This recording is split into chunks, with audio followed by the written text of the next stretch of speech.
Buen día, hermano, Dios les bendiga. Bueno, hermano, damos gracias al Señor por una semana más de victoria en Cristo Jesús. Amén. Quería agradecerles por sus oraciones, hermanos, su interés que mostraron durante ese lapso de esa semana obligatoria de vacaciones que me dio el Señor, ¿no? Creo que Dios me hizo tener empatía con las personas que sufren de migraña. Recuerdo que teníamos en una célula una hermana que ella sufría de eso y describía todo lo que le pasaba, ¿no? Tenía que tirarse en la cama del dolor tan intenso que le provocaba eso. Bueno, algo parecido fue lo que me hizo dar esa celulitis que me salió, ¿no? Y hubo un momento que no podía casi ni caminar del dolor. Pero el Señor es bueno y aquí estamos. Amén.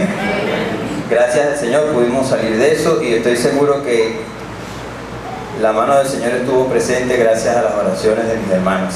Amén. Los niños pueden pasar a su clase de escuela dominical. Menos yo me quedo aquí. Pero los demás sí. Amén. Quiero saludar a un hermano amigo que tenía un buen tiempo que no lo veía, hermano John Bryce. Tenía tiempo que no veía a este siervo de Dios. Si hay alguien que nos visita por primera vez, sea bienvenido a la familia del Señor. Esperemos que sea la primera de muchísimas veces que lo tengamos por aquí. Quisiera que buscáramos en nuestras Biblias el libro del profeta Jeremías. Libro del profeta Jeremías. Ahí vamos a estar leyendo en el capítulo 6.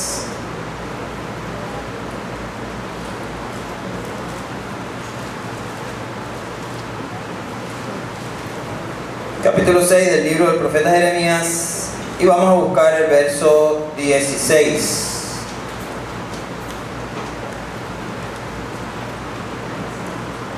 Jeremías capítulo 6, verso 16. Dice la palabra del Señor: así dijo Jehová: párense en los caminos y miren y pregunten por las sendas antiguas, cuál es el buen camino, y anden por él, y hallarán descanso para su alma.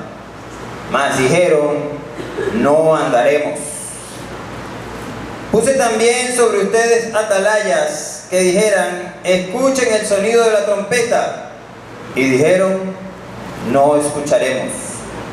Por tanto, oigan naciones y entiendan, oh congregación, lo que sucederá.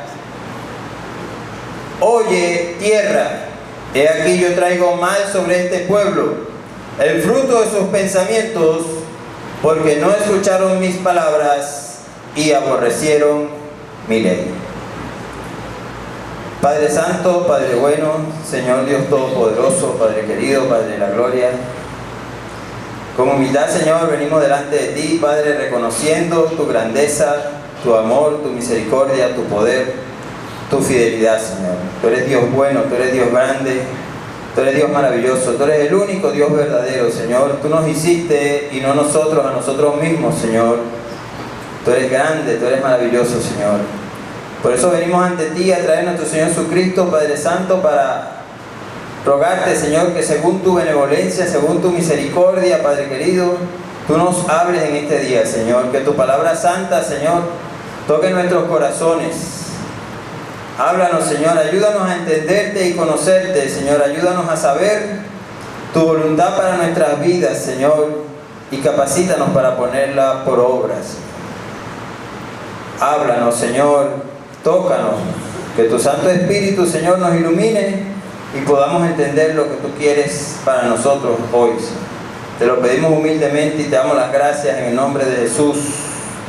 Amén. ¿Estamos dispuestos a obedecer al llamado? No todos están dispuestos a ser parte de los que acatan el llamado de Dios. Sin embargo, después se quejan de las consecuencias.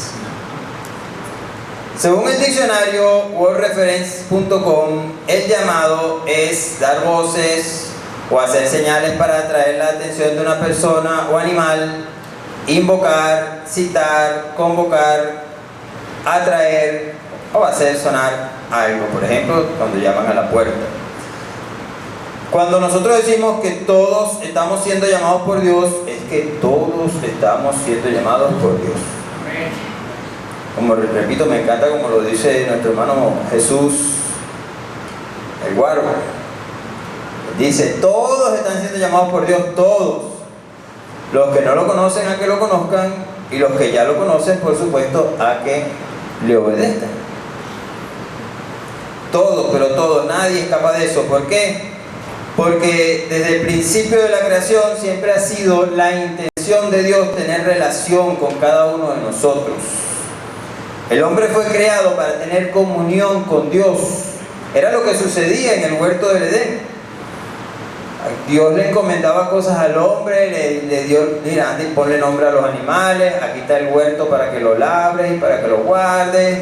Dios se paseaba por el huerto del Edén, conversaba con el hombre. Fue el hombre el que rompe la comunión con Dios al desobedecerlo. Cuando el hombre desobedece, ahí se acaba esa relación y es donde viene esa herencia a todos los seres humanos a lo largo de la historia. Pero tener relación con Dios implica saber quién es Él y como consecuencia estar dispuesto a vivir haciendo su voluntad en todo lo que Él indique. Dios nos llama a tener una relación con Él por medio de Jesucristo. Y es que es la única forma en la que podremos estar capacitados para hacer la voluntad de Dios, como dice la segunda carta de Pedro en el capítulo 1, el verso 3, que lo tenemos ahí. Como todas las cosas que pertenecen a la vida de la piedad nos han sido dadas por su divino poder, mediante el conocimiento de aquel que nos llamó por su gloria y excelencia. Cuando usted lo lee en la Nueva Versión Internacional, que le dice, es por el conocimiento de Jesús que Dios nos ha dado todo lo necesario para vivir como Él manda. O sea, el conocimiento de Jesús es el que nos permite relacionarnos con Dios y vivir de acuerdo a lo que Él establece. Imposible tener una relación con Dios sin el conocimiento de Jesucristo. Pero, como hemos dicho, no todos están dispuestos a acatar el llamado de Dios. Y esta porción del profeta Jeremías nos muestra la forma en que esto sucede y, por supuesto, las consecuencias de ello. ¿Cuál es la primera manera que nos da el profeta Jeremías? Bueno, es que no quieren seguir la senda antigua. El mismo Word Reference nos indica que senda es un camino más estrecho que una vereda. O sea, la senda es el camino más estrecho que hay. Dentro de los caminos que usted puede ver por ahí, la senda es el más estrecho. Senda es, por ejemplo, el camino que describe la parábola del sembrador, que dice, parte de la semilla cayó junto al camino. Entonces uno escucha, cayó junto al camino y no piensa ahorita, no piensa en una calle, una carretera, no. En esa época, y todavía, si usted va a sitios, al campo, pues, a sitios donde se practica la agricultura, siempre en más de un campo hay un senderito que se hace, que se va haciendo con el caminar de la gente por ese campo. Pues la gente camina por ahí y forma una pequeña senda. Y por esa senda solo pueden pasar personas y uno que otro animalito, un burrito, una vaca. Eso es una senda. Y ese es el camino al que se refiere la parábola del sembrador. De hecho, eso lo respetaban tanto que cuando el campesino pasaba con el arado, en tiempos bíblicos, él pasaba y cuando el arado llegaba al camino, levantaba el arado, pasaba la senda y seguía. Eso es la senda, un camino estrecho.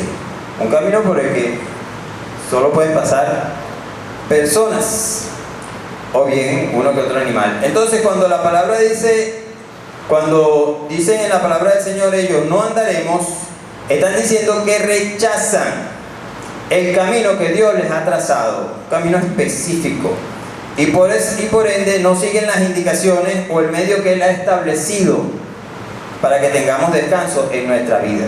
Eso es rechazar la senda antigua, rechazar la senda que Dios ha establecido, lo que Dios dijo. El escritor de Proverbios nos advierte acerca de las personas que no siguen la senda del Señor. Él habla de esto en el capítulo 4, en los versos 14 al 18.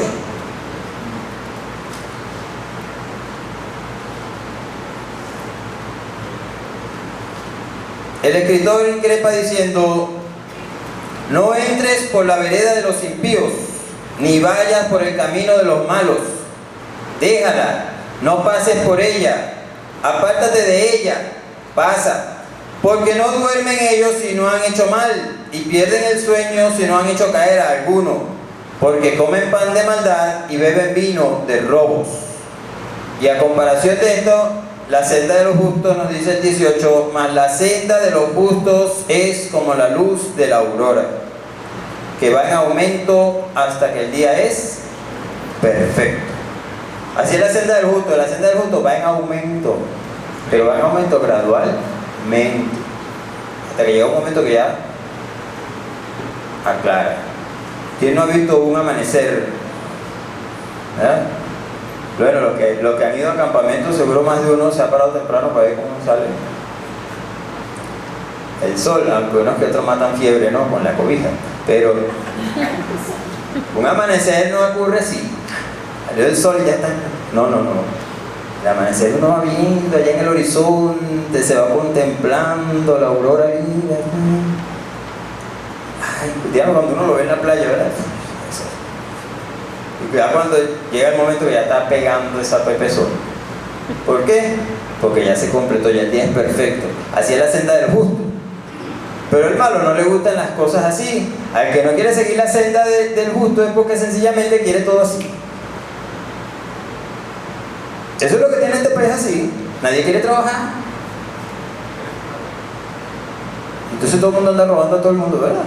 ¿Por qué? Porque quieren todo así. Y así pasa con la gente que no quiere que Dios lo vaya llevando, lo vaya guiando, lo vaya moldando, lo vaya acomodando. Quiere todo así. Y eso no existe en el camino del Señor. En el camino del Señor no hay comida rápida. En el camino del Señor todo lleva el tiempo que Dios establece. Y es que sencillamente, si no andamos como Dios establece, nos puede parecer muy bonito, pero eso sencillamente no sirve. Como dice Proverbios 14:12. El escritor dice en ese verso: hay camino que al hombre le parece derecho, pero su fin es camino de muerte. No importa que se vea muy bonito, no importa que la panorámica le diga, si no es lo que Dios dice, eso es camino de muerte. Así de sencillo. Porque Dios no anda con medias tintas. Dios las cosas las dice así, son así y son así. Amén. Este tipo de personas las describe el libro del profeta Isaías en el capítulo 30.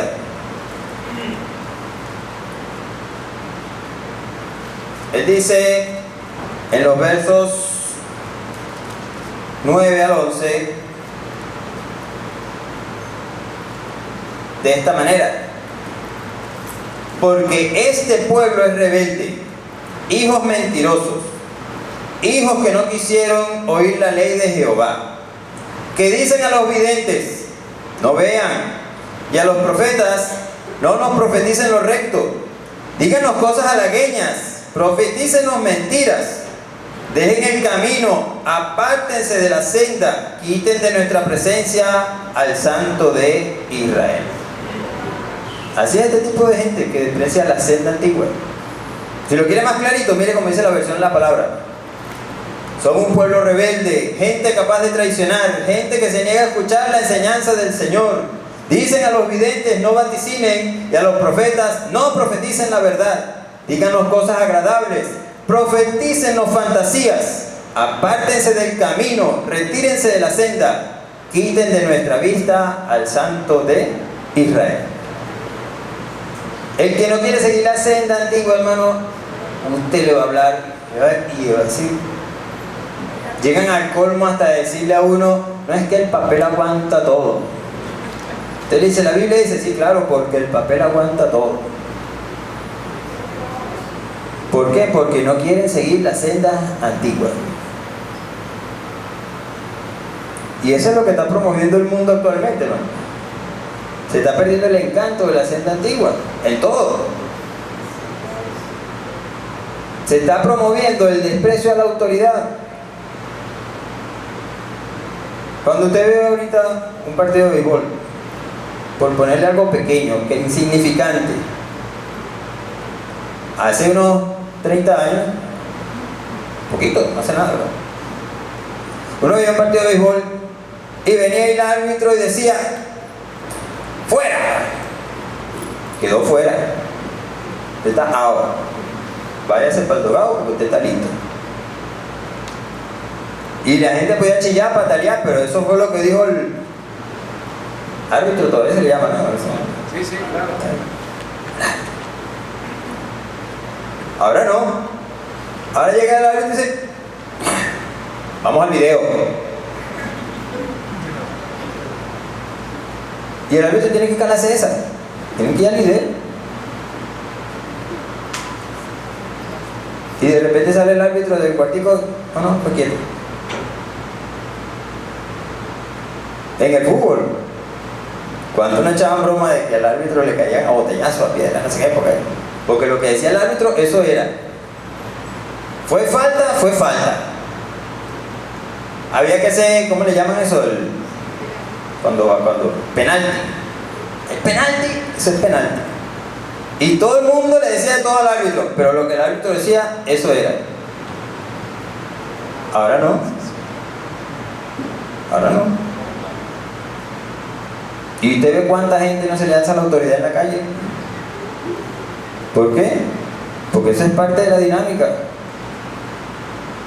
Y así quieren andar creen que en el reino de Dios pueden andar así también. No, hermano, la palabra es la palabra. Y lo que Dios dice, eso es, punto. ¿Usted quiere que le digan fantasías? ¿Usted quiere que le digan mentiras? Bueno, vaya por otro lado. Porque donde esté la ley de Dios presente, eso es lo que le van a decir.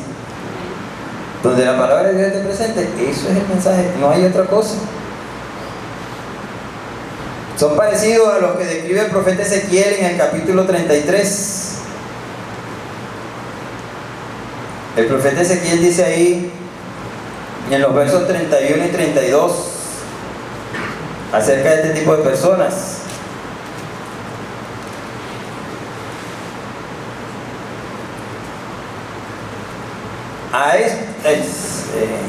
Perdón, Martín, en el otro capítulo.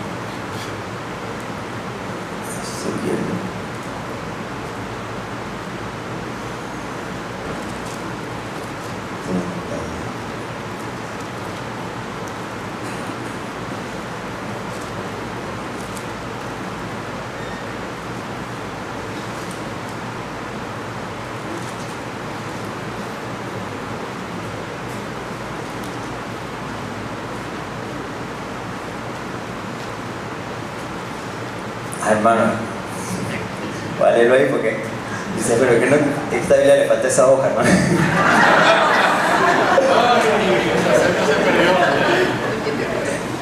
Es que ya me lo sé, entonces. No, ese hermano come Biblia, no, hermano. No es que esta no es mía, hermano. Dice la palabra, y tú, hijo de hombre, los hijos de tu pueblo se mofan de ti junto a las paredes y a las puertas de las casas. Y habla el uno con el otro, cada uno con su hermano, diciendo, vengan ahora y oigan qué palabra viene de Jehová. Y vendrán a ti como viene el pueblo, y estarán delante de ti como pueblo mío. y oirán tus palabras y no las pondrán por obras. Antes hacen halagos con sus bocas y el corazón de ellos anda en pos de su avaricia. Y aquí que tú eres a ellos como cantor de amores, hermoso de voz y que canta bien, y oirán tus palabras, pero no las pondrán por obra. Pero cuando ellos viniere, y viene ya, sabrán que hubo profeta entre ellos. Escuchan, pero no hacen. Y qué lindo escuchar la palabra, y escuchan, y escuchan, y escuchan, pero no pasan de él. Porque se parecen a la mujer que está pegada al televisor viendo la novela ahí. Pero chicos, hasta hablan con los personajes. Pero sabe que eso es una novela. Sabe que eso es algo ficticio. Sabe que cuando termine el capítulo, hasta ahí llegó todo. Entonces escuchan la palabra del Señor de la misma manera. Qué novelita tan bonita me están contando. Qué historia tan maravillosa. Pero sencillamente es una novela, es una historia lo que están escuchando. No están escuchando más nada. Porque no están prestándole atención como lo que es, como la palabra de Dios. Y por ende no van a hacer lo necesario para obedecer. Sin importar, hermanos, lo que cualquiera diga, si nosotros no estamos dispuestos a hacer lo que Dios dice, sencillamente estamos rechazando la senda antigua. No leen la palabra cómo moverse en su hogar, cómo ser padre, cómo ser madre, cómo ser esposo, cómo ser esposa, cómo ser hijo. Y si uno no hace nada de eso, sencillamente está rechazando la senda. Porque no es otra cosa la senda que hacer y andar como Dios dice. Amén. Pero estas personas no solo rechazan la senda antigua, sino que tampoco escuchan a los mensajeros de Dios. El verso 17, Dios le dice al pueblo que Él puso atalayas sobre ellos, que les tocaran la trompeta, que les advirtieran, y ellos dijeron, no escucharemos. El atalaya, hermanos, el atalaya se refiere a aquellas personas que se dedicaban a vigilar y proteger las ciudades. En tiempos bíblicos también los atalayas se usaban para proteger los campos sembrados. Alguna persona de repente tenía una siembra de trigo, o qué sé yo, de cebada, o una viña, y entonces ponía a alguien que se encargara de vigilar, que no fuera nadie en la noche a robar lo que la persona tenía sembrado. También los colocaban en las ciudades. En el aspecto militar se hacían unas torres altas, y en esa torre estaba el atalaya. Tenía una panorámica. En esa época no habían radares, por lo tanto el atalaya era vital. Él tenía una panorámica bastante buena de todo alrededor, y podía ver de lejos cuando el enemigo se aproximaba para atacar. Y la función del atalaya era tocar una trompeta, y mediante ese toque de trompeta se advertía a la ciudad del peligro que se corría. Por eso usted ve, por ejemplo, cómo en el Medio Oriente se pelean mucho por una parte llamada los Altos del Golán. ¿Por qué? Bueno, porque es una zona alta, y como una zona alta es estratégica y permite, porque independientemente de los radares, la vista no está de más. Y en la parte espiritual, por supuesto, el atalaya es aquel mensajero que viene de parte de Dios y que está advirtiendo, que está indicando de parte de Dios alguna cosa. Y este era el tipo de atalaya que la gente despreciaba en ese momento. Los mensajeros que predican la palabra de Dios son como esos atalayas. Los primeros 5 versos de ese mismo capítulo 33 del libro del profeta Ezequiel, el mismo que me falta aquí, ¿verdad?, nos hablan acerca de este tipo de personas, o de los atalayas. Dios le dice a Ezequiel: hijo de hombre, habla a los hijos de tu pueblo y diles: cuando trajere yo espada sobre la tierra, y el pueblo de la tierra tomaron un hombre de su territorio y lo pusiere por atalaya, y él viere venir la espada sobre la tierra, y tocare trompeta y avise al pueblo, Cualquiera que oyere el sonido de la trompeta y no se apercibiere, no se guardare, no se preparare, no se mosca, ¿verdad? Y viniendo la espada lo hiriere, su sangre será sobre su cabeza. El sonido de la trompeta oyó y no se apercibió, su sangre será sobre él, mas el que se apercibiere librará su vida. O sea, el que escucha la alerta de Dios y no le para, que se hace el loco, como dicen por ahí, se hace la vista gorda, y después le sucede aquello por lo cual fue alertado, entonces que no ande chillando. Eso es lo que quería decirte. No chille, no llore, si porque Dios lo alertó y usted no le paró, entonces Dios le dice, ¿cuál es el pataleo? ¿Para qué se pone? Si Dios le está diciendo, le está advirtiendo, le está hablando, y usted se hace el loco. Ahora, si Dios le habla, le advierte, y usted toma la palabra de Dios, la obedece, la sigue, tome esa alerta que Dios le dio, bueno, entonces coseche la bendición consecuente de eso. Eso es lo que está diciendo el texto. Mosca, Dios te avisa, date mosca, pendiente. No te hagas el loco. ¿Por qué? Porque si nos hacemos los locos, perdemos. Pablo habla acerca del ministerio de la cruz y compara pues a los siervos de Dios con algo parecido a estos atalayas. En la segunda carta a los Corintios,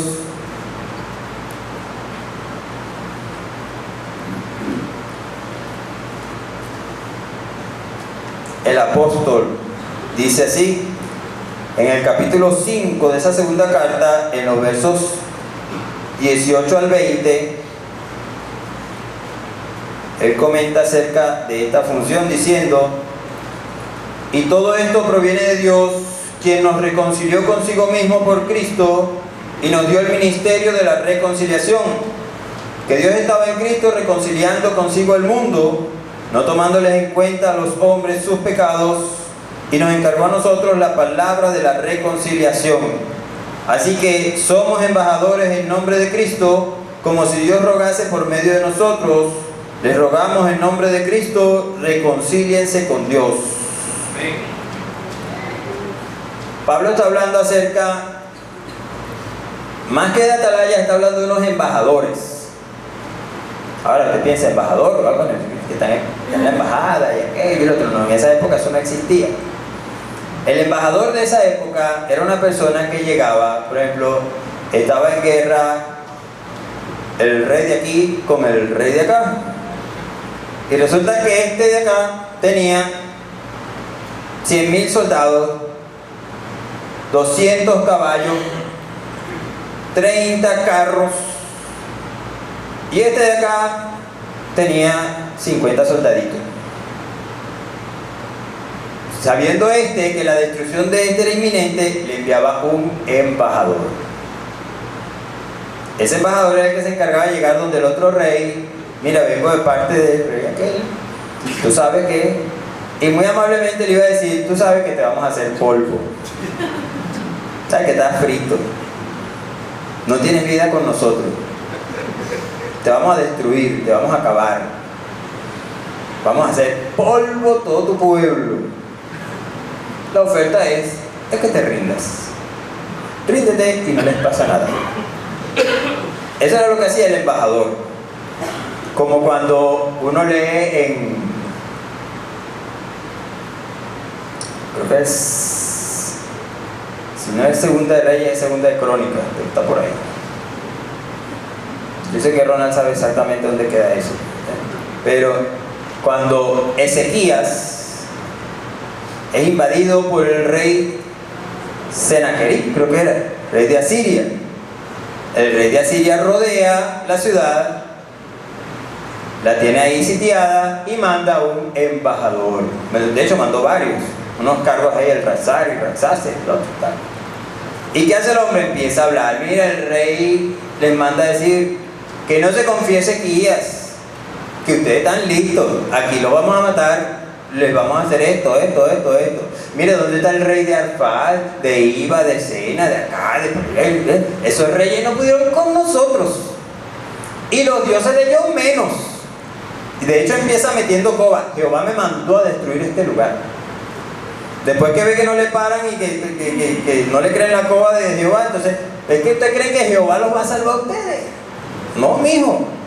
Ustedes están listos. Que hay en una de esas, él está hablándole a ellos en hebreo, y los que están en el muro le dicen, mira, por favor, háblanos en arameo que nosotros lo entendemos, no hables en el idioma del pueblo. Y es tan descarado que dice, ¿y usted es loco? ¿Tú crees que yo le voy a estar hablando en el idioma nada más de nosotros? No, en el idioma de ustedes, para que todo el mundo sepa que aquí están expuestos es a comerse su estiércol y a beberse su orina. Entonces, esa es la amenaza que le está dando. ¿Para qué? Para que se rindiera. Eso era lo que hacía el embajador. El embajador llegaba y le echaba todo el cuento y le decía la realidad cruda al rey. ¿Para qué? Para que el rey se rindiera. ¿Y qué es lo que hace un embajador de Cristo en la calle? Mire, mijo, nosotros somos pecadores, nacemos pecadores y estamos expuestos a la condenación. Estamos condenados por nacimiento. Y la única manera de escapar de la condenación es recibiendo a Jesucristo. Usted quiere ser salvo, quiere escapar de la ira venidera. Reciba a Jesucristo en su corazón. Puede cantar cerca. Esa es la alternativa. Ríndase a Jesús. Ríndase a Cristo. Hágalo su Señor, su Salvador, su Pastor, su Rey, su Guía. Y usted va a ver que no pasa nada. Queda fino. Pero si usted no recibe a Cristo, usted está ponchado. Eso es lo que hace un embajador. Y esa es la alerta que se le da a la gente cada vez que se le lleva la predicación de la palabra de Dios. Y es una alerta que nos damos incluso a nosotros mismos, de prestar atención, de estar pendiente, de prestarle atención al mensaje que el Señor está dando. Todas nuestras decisiones, hermanos, acarrean consecuencias. Y por supuesto las de rechazar la alerta de Dios también. ¿Cuántos hermanos no hay que le han aconsejado? Mire, hermano, no haga eso, hermano. No, mira, no, que la palabra de Dios dice que está... No, hermano, tranquilo, que yo sé lo que hago. Ah, bueno, ¿usted sabe lo que hace? Bueno. Y después, se da el estrellón. ¿Por qué? Porque no siguió la alerta. Y eso nos pasa a más de uno y tenemos que después llegar, como dice uno por ahí, con el rabo entre las piernas ahí, donde el Señor. ¿Por qué? Porque no escuchamos esa voz de alerta. Y por eso es que el profeta arranca en ese capítulo o en esos versos, él arranca es con lo necesario para evitar que nos suceda eso. Para evitar que suceda eso, ¿qué hacemos? Hacemos caso al llamado. ¿Qué dice el verso 16? Vayan, pregunten por las sendas antiguas cuál sea el buen camino y anden por él. ¿Y qué hacen? Hallarán descanso para sus almas. O sea, para evitar eso... perdón, hermano, me salté ese punto. Disculpen. Cuando nosotros no prestamos atención, no queremos seguir por la senda y tampoco escuchamos la trompeta, entonces nos toca acarrear las consecuencias, cosecharlas. Cuando uno lee en ese texto, en el mismo 17 creo que dice, no, ese es el 18 y 19, que dice que yo traigo un mal sobre este pueblo, y entonces dice, el fruto de sus pensamientos, dice. Cuando leemos la palabra fruto ahí, no está diciendo otra cosa, esa palabra quiere decir es consecuencias.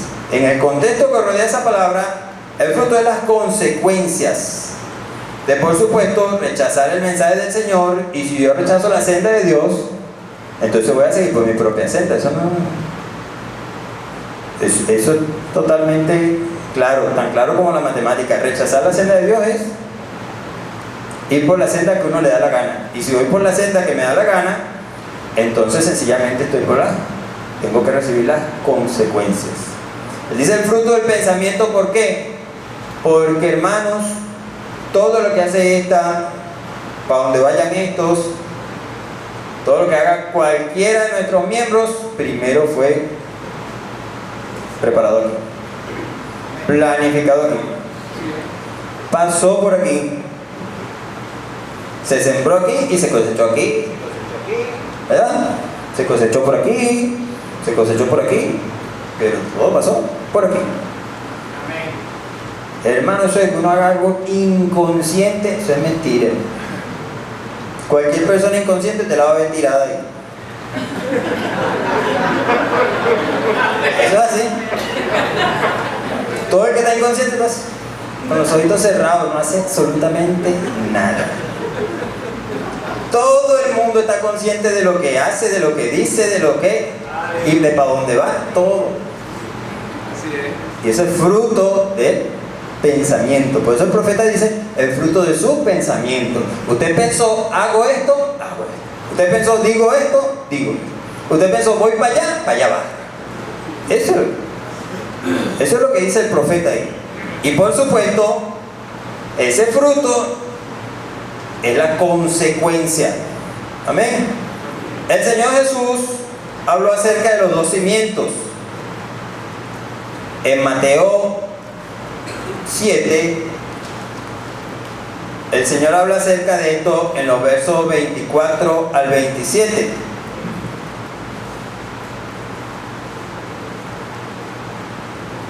Él dice ahí acerca del que oye su palabra y la pone por obra.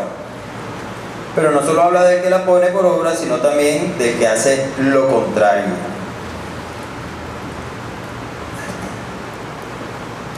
Estas hojas se quieren mucho, hermano, y están pegadas.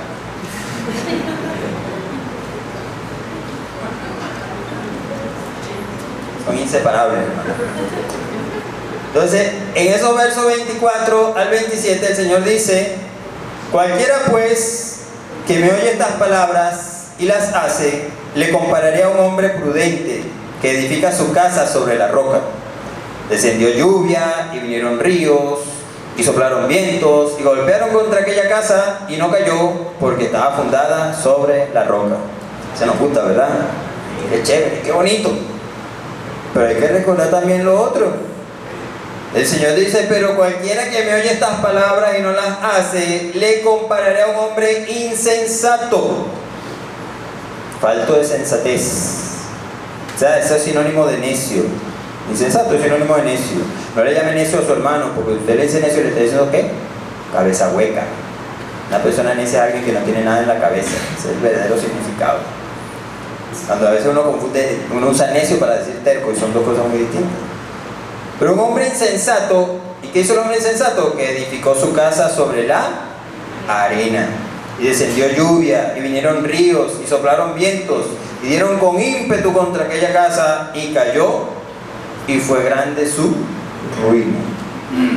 Cuando edificamos sobre arena, esa casa se cae, hermano, tenga por seguro que se cae. ¿Por qué? Porque vengo y digo una mentira, y después una segunda mentira para sostener la primera, una tercera para las otras dos, y así. Y llega un momento que esa cadena de mentiras se descubre, se cayó la casa. Ay, tengo todo lo que tengo viene de, usted sabe, procedencia, repuestos hurtados y esas cosas, ¿verdad? Llega un momento que esa casa se cae. Amén. Tengo amistad y tengo todo a punto de chisme. Hermano, esa casa se cae. Tenga por seguro, el que no hace lo que Dios dice, como Dios dice, cuando Dios dice, esa casa se cae. Porque no está sobre la roca, pues. Está sobre arena. El evangelista Lucas lo describe también en el capítulo 6. Y lo dejé porque me encanta la introducción con la que el evangelista arranca esa porción. Él dice en los versos 46 al 49, esa misma comparación que hace el Señor.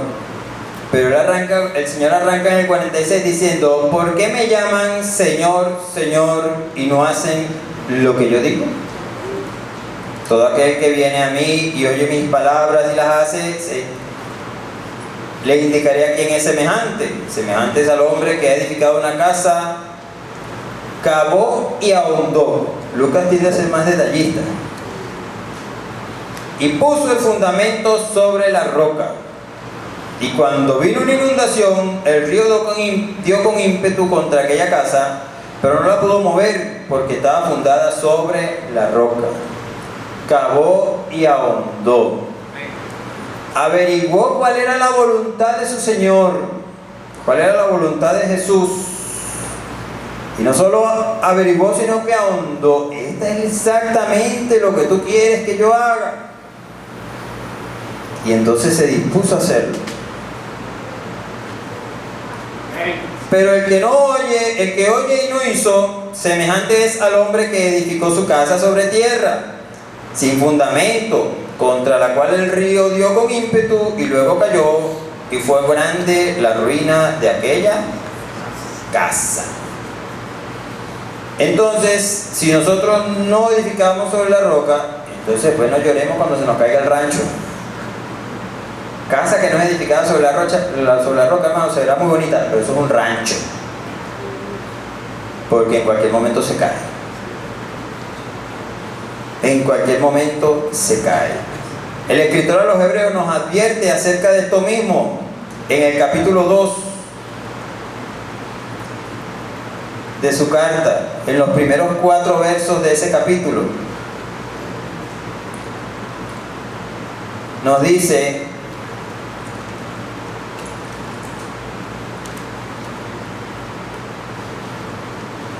acerca de prestar atención.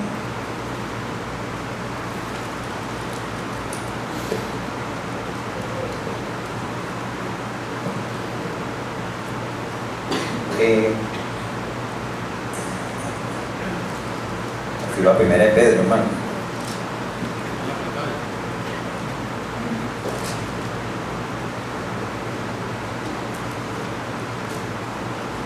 Ese es el problema cuando uno quiere separar hojas que tienen tanto tiempo juntas. Ponen rebeldes.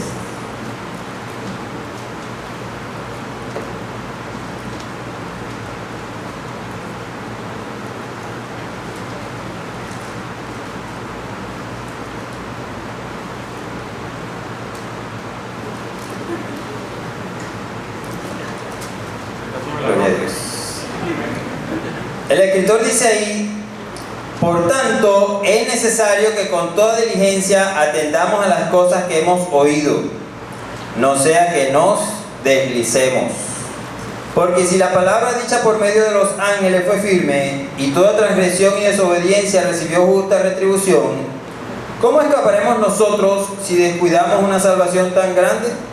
La cual, habiendo sido anunciada primeramente por el Señor, nos fue confirmada por los que oyeron, testificando Dios juntamente con ellos con señales y prodigios y diversos milagros y reparticiones del Espíritu Santo según su voluntad. O sea, para no deslizarse hay que prestar atención. Hay que prestar atención a lo que Dios nos dice para que no nos deslicemos. Porque si nos deslizamos, caemos.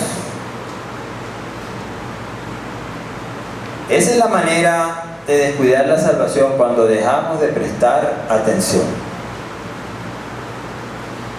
Es necesario vivir prestando atención a lo que Dios dice, porque si no lo hacemos, puede pasarnos algo de lo cual quizá no tengamos escapatoria. Amén. Todas nuestras decisiones, hermanos, acarrean consecuencias, y por supuesto el rechazar la senda de Dios, el no prestar atención al toque de trompeta, pues también. Por eso es que para esto tenemos que hacer caso al llamado de Dios. Para evitar estas cosas hay que hacer sencillamente lo que decía el verso 16: preguntar por los caminos, buscar cuál es la senda antigua, cuál es el buen camino, seguir por él, y de esa manera hallaremos descanso para nuestras almas. Aunque no todos están dispuestos a acatar el llamado de Dios, si estamos en el grupo del que lo hace, vamos a experimentar eso, lo que dice ese verso 16: hallar descanso para nuestras almas.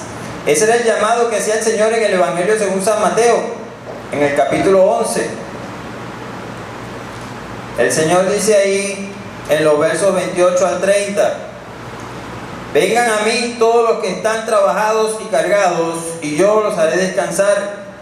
Lleven mi yugo sobre ustedes y aprendan de mí, que soy manso y humilde de corazón, y hallarán descanso para sus almas, porque mi yugo es fácil y ligera mi carga.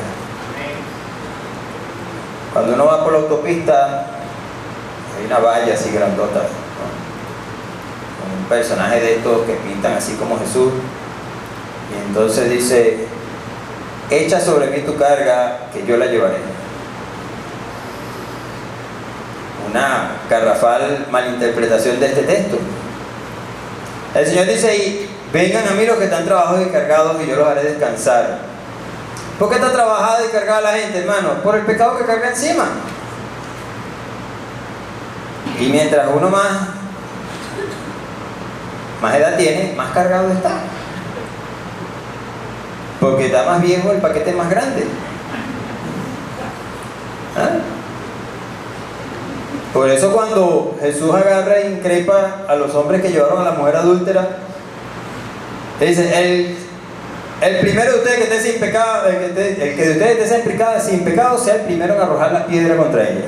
¿Y cómo se fueron yendo? De los más viejos a los más jóvenes, ¿verdad? Más viejitos ahí, ya jorobados con tanto pecado que cargaban encima. Por supuesto, eran los primeritos en darse cuenta, ¿no? Que libre de pecado hasta yo, ¿no? Fueron los primeros en tirar la piedra y largarse. Y por supuesto, los más jóvenes, confiando en su propia justicia al principio, pero después, conchale, ¿verdad que ¿verdad que le hablé a mi mamá así? ¿Verdad que se y no, también tirando la piedra para el carrizo. Esa es la carga que soltamos cuando llegamos a Jesús. La carga de pecado, la carga de maldad, la carga de culpa. Por eso el Salmo 32 comienza diciendo: bienaventurado el varón a quien Jehová no culpa de pecado, algo así, quien Jehová no culpa de iniquidad. Bienaventurado el varón cuya iniquidad ha sido perdonada y limpio su pecado. Eso es lo que es. Bienaventurado aquel a quien Jehová no culpa de iniquidad. Cuando llegamos a Cristo, llegamos a Jesús, ¿qué es lo primero que hace el Señor? Liberarnos de la carga del pecado. Pero no es que vamos a andar ociosos sin nada encima, no. Él dice ahí: lleven mi yugo sobre ustedes. Soltamos una carga pesada para tomar una verdaderamente liviana. El yugo de Jesús. ¿Saben que el yugo es lo que le ponen a los bueyes? Cuando está el arado hay un par de bueyes, se le llama una yunta porque son dos.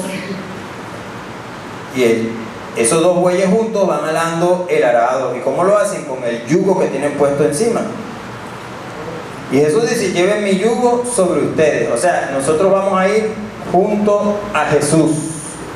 Y usualmente cuando ponían una yunta de bueyes, tendían a agarrar el más joven, el que no había sido todavía enseñado en eso, lo ponían con un buey más viejito, más experimentado. ¿Para qué? Para que ese buey experimentado guiara a ese que estaba nuevo en esas lides.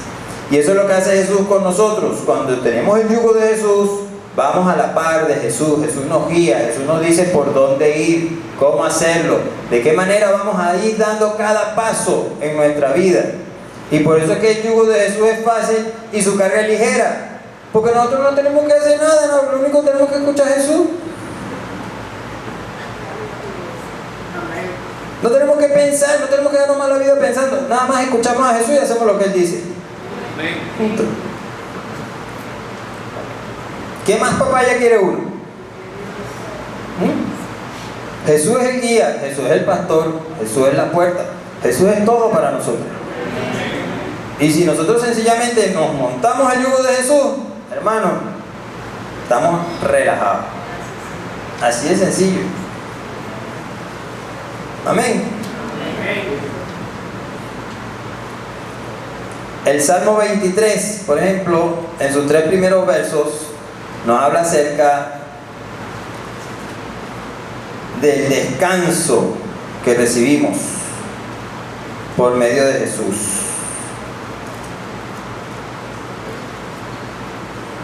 ¿Cómo arranca ese salmo? Jehová es mi pastor, nada me ¿Y qué va a hacer Él? En lugares de delicados pastos me hará descansar. ¿Qué hace el Señor con nuestra alma? Confortará mi alma. Me guiará por senda de justicia por amor de su nombre. Él nos hace descansar en lugares de delicados pastos. El Señor no nos lleva a cualquier pasto. El Señor no nos pone a comer cualquier gamelote. Él nos da pasto delicado. Él conforta nuestra alma. El que quiere confort para su alma, entonces tiene que hacer del Señor su pastor. Así es sencillo. Por eso es lo que el Señor dice en Apocalipsis 14, cuando habla acerca de aquellos que mueren en el Señor. ¿Qué dice Él ahí?